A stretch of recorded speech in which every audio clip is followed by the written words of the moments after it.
What if the reason you can't focus, can't start, and keep putting things off isn't because you're lazy at all? What if the problem isn't a lack of discipline, but something happening deeper in your mind that you haven't fully noticed yet? Most people grow up hearing the same explanation for low productivity. If you don't act, you must be lazy.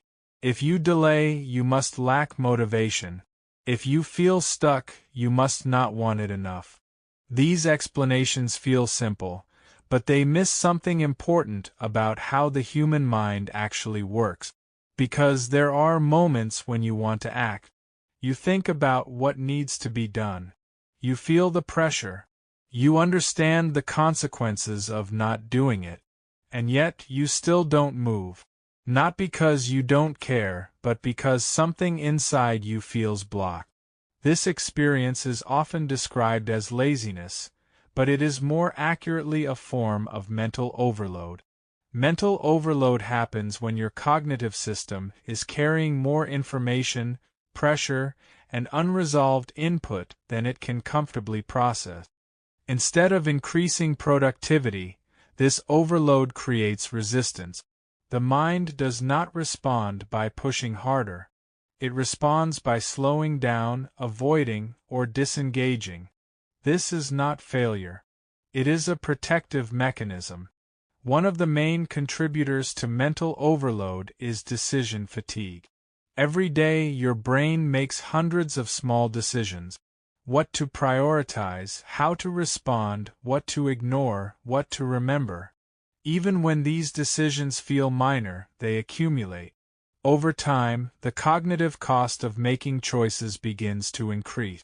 When this happens, starting a task no longer feels simple. It feels like entering a space filled with unresolved decisions. Your mind anticipates the effort required, and that anticipation creates resistance before the task even begins. Another factor is unfinished cognitive loop. When you start thinking about something but do not resolve it, your brain keeps it active in the background. These loops can include responsibilities, conversations, concerns, or plans. Each one occupies a small portion of your attention. Individually, they may not seem significant, but collectively, they create a constant load on your mental system. When you try to focus on a new task, you are not starting from a clear state. You are starting from a state already filled with unresolved input. This makes even simple actions feel heavier than they should. Emotional pressure also contributes to this experience. Tasks are rarely neutral. They carry associations such as expectation, fear of failure, or self-evaluation. When you think about starting something important, you are not only thinking about the task itself. You are also thinking about what it means if you succeed or fail. This added layer increases the emotional weight of the task. Your mind begins to associate action with risk, and avoidance becomes a way to temporarily reduce that risk. From the outside, this looks like procrastination. Internally, it feels like hesitation combined with pressure. Another important element is attention fragmentation. Modern environments constantly divide attention through notifications, information streams, and rapid context switching. Each interruption forces your brain to reset its focus. Over time, this reduces your ability to sustain attention on a single task. When you attempt to concentrate, your mind is already conditioned to shift quickly. This makes deep work feel unnatural and effortful. The longer this pattern continues, the more difficult it becomes to initiate focused activity. What appears as laziness is often a system struggling to maintain stability under constant interruption. Over time, all of these factors combine into a single experience: resistance. Not resistance because you don't want to act, but resistance because your system is overloaded. The more you push against this resistance without understanding it, the stronger it feels. This creates a cycle where effort increases, but output does not. And eventually, the individual begins to believe the simplest explanation, that they are lazy. But that explanation does not account for the complexity of what is actually happening. As you begin to understand mental overload more clearly, your relationship with productivity starts to change.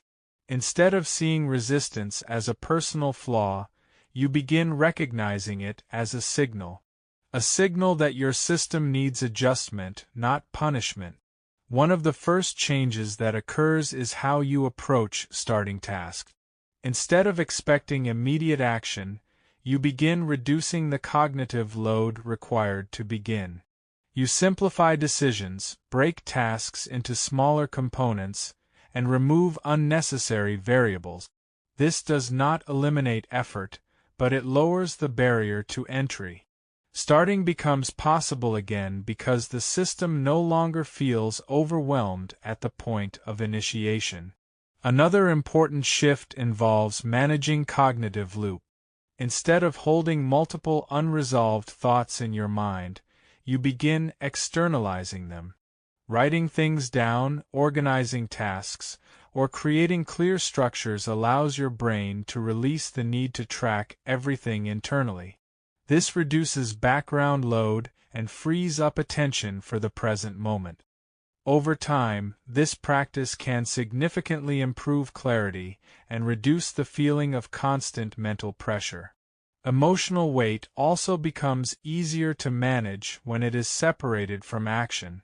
Instead of attaching meaning to every task, you begin treating actions as processes rather than evaluations of your worth. This reduces the intensity of emotional resistance. When the stakes feel lower, starting feels less threatening. Progress becomes possible because the mind no longer associates action with immediate judgment. Attention also begins to stabilize when interruptions are reduced. Creating environments with fewer distractions allows your brain to rebuild its ability to focus. This process takes time because attention is a habit as much as it is a skill. But with consistent conditions, the mind gradually adapts. Focus becomes less effortful, and tasks that once felt overwhelming begin to feel manageable again. Another transformation occurs in how you interpret productivity itself. Instead of measuring success by constant output, you begin recognizing the importance of mental capacity. You understand that productivity is not just about doing more, but about maintaining a system that can sustain effort over time. This perspective reduces the pressure to perform continuously and replaces it with a focus on balance. Over time, this balance creates more consistent results than cycles of pressure and avoidance. Perhaps the most important change is the shift in self-perception. When you stop labeling yourself as lazy, you open the possibility for understanding. You begin asking different questions. Instead of, "Why am I not doing this?" you ask, "What is making this difficult to start?" This shift moves your attention from judgment to investigation. And within that investigation, you begin identifying patterns that can actually be changed. Ultimately, the experience of feeling stuck is not a sign of weakness. It is a reflection of how your system is currently functioning under pressure. When you understand that system, you gain the ability to adjust it. And when you adjust it, action becomes possible again, not through force but through clarity.